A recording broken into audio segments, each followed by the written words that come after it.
So now we're going to look at our last topic, which was integration. And we're going to look at a few examples here. So let's look at the integral of 2x cubed plus 4x minus 3. So when you're integrating a polynomial, like here, this is a polynomial, you do what I call the reverse power rule. So you add 1 to the power, so it'll become 2x to the 4th, and you divide by that, divided by 4. And then the same thing here, my power is 1, so it's going to become an x squared, divided by 2, minus 3x plus c.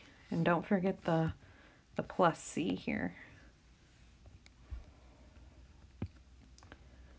Let's look at our next example.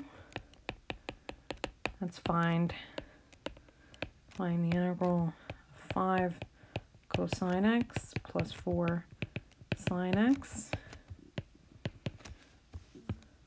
So what you can do with integration, just like what you do with derivatives, is when you have a sum, you can split this up as the integral of 5 cosine x dx plus the integral of 4 sine x dx. And then you can pull these scalars out in front.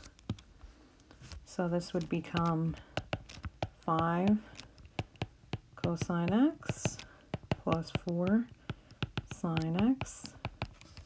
And then think about antiderivatives. What's a function whose derivative is cosine? Derivative of sine is cosine. And then a function whose derivative is sine, well, the derivative of cosine is a minus sine, so you've got to put a minus out here, plus c. So here's my integral. And again, you can check your answer here if you want. You can check your answer through derivatives. So if I take the derivative of this part here that I've circled as my answer, I would get the derivative of sine is cosine. The derivative of cosine is a minus sine, so it'll become plus 4 sine x. And this should be the same as what you started with, and it is. Let's look at another example. Let's look at one involving a trig function. Find the integral of tangent squared plus 1.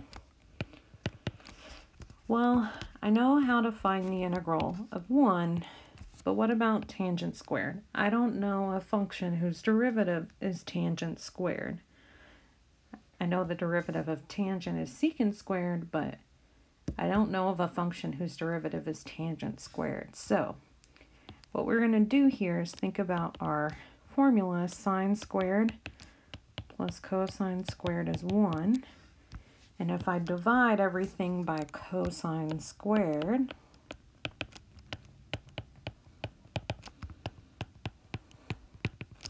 well, this is sine squared over cosine squared. That's tangent squared. Cosine squared over cosine squared is 1. 1 over cosine squared is secant squared.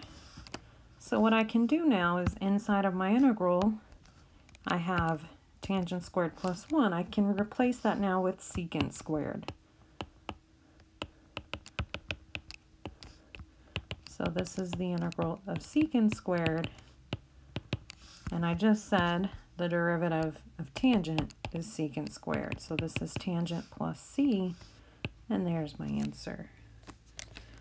So with trig functions, you need to be familiar with trig derivatives, but you also might need to use some identities. Let's look at a few more examples involving integrals. Find the integral of e to the x plus 1 over x dx. So what's the integral? Well, e to the x, the derivative is e to the x, so this is still going to be e to the x. And then a function whose derivative is 1 over x, that would be ln x plus c. And then we could also have a definite integral, so let's look at one of those. Find the integral from 0 to 1 of x squared plus 3. So you're going to find an antiderivative, do your reverse power rule here, x cubed over 3 plus 3x. You don't need the plus c. And then you plug in the top number minus the bottom number. So if I plug in 1 minus plug in 0, so you get 1/3 plus 3, or 10/3. So the last thing I want to do is kind of recap one of our last integration methods we talked about, which was use substitution.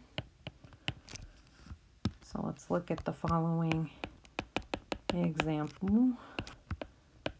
Find the integral of 3x plus 2 to the 20th. Now here, I don't want you to simplify this, because remember, you're going to have to FOIL and distribute this all out 20 times, and that's going to be very, very complicated. So instead, we're going to do use substitution here. I'm going to let u be the inside piece, 3x plus 2. The derivative of that is 3. So if I solve for dx here, I'll get 1/3 du equals dx. And now you're going to substitute. You're going to replace all of the x's with u's. So this part inside becomes a u, so u to the 20th. And then this dx becomes 1/3, which I'll pull the 1/3 out, 1/3 du. And now we've made it more simple. We can just do our reverse power rule. U to the 21st over 21 plus c. So you're getting, and then replace u with what it was in terms of x. It was 3x plus 2 over 63 plus c. And there's my answer. Again, you could check your answer if you want by taking the derivative, and you should get back what you started with. Let's look at another one of these.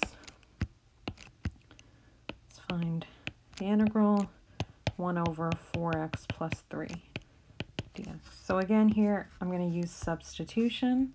I'm going to let u be the denominator. Du would be 4 dx, and then I'm going to take this and solve for dx. I'll get a 1/4 du equals dx. So now I'm going to substitute. Again, when you do substitution here, you should only have x's or u's. You shouldn't have both of them together. So this will be 1 over u, and then this dx gets replaced by a 1/4, which I'll pull out in front, du, the integral of 1 over u, that's ln, the absolute value of u plus c, and then you'll get a 1/4. ln, last step is to plug back in for u. It was 4x plus 3. And there's our final answer. Let's do one more of these, but let's do a definite integral problem. So find the integral from 0 to 1. So here I want to do a u substitution again. U is going to be the inside part here, 2x plus 1. Du would be 2 dx. If we solve for dx. So now we have one additional step. Because this is a definite integral, we've got to change our bounds. Before, they were in terms of x. So when x is 0, We're going to have to figure out what that is in terms of u. So plug it into our substitution, and u would be 1. When x is 1, u will be 3. So our new bounds will be 1 to 3. So 0 to 1. We're going to switch that to 1 to 3. 1 over u squared, and then in place of this dx, you're going to put a 1/2, which I'll pull out in front, a 1/2 du. So now this is the same thing as 1/2 u to the negative second, and do your reverse power rule. Add 1 to the power and divide by -1. 1 to 3. So it looks like I'm getting -1 over 2u from 1 to 3. Plug in top number minus bottom number minus, so plus positive, so I'm getting a -1/6 plus 1/2. If you want to simplify that, you can. It'd be -1/6 plus 3/6 or 2/6 or 1/3. And there's my answer.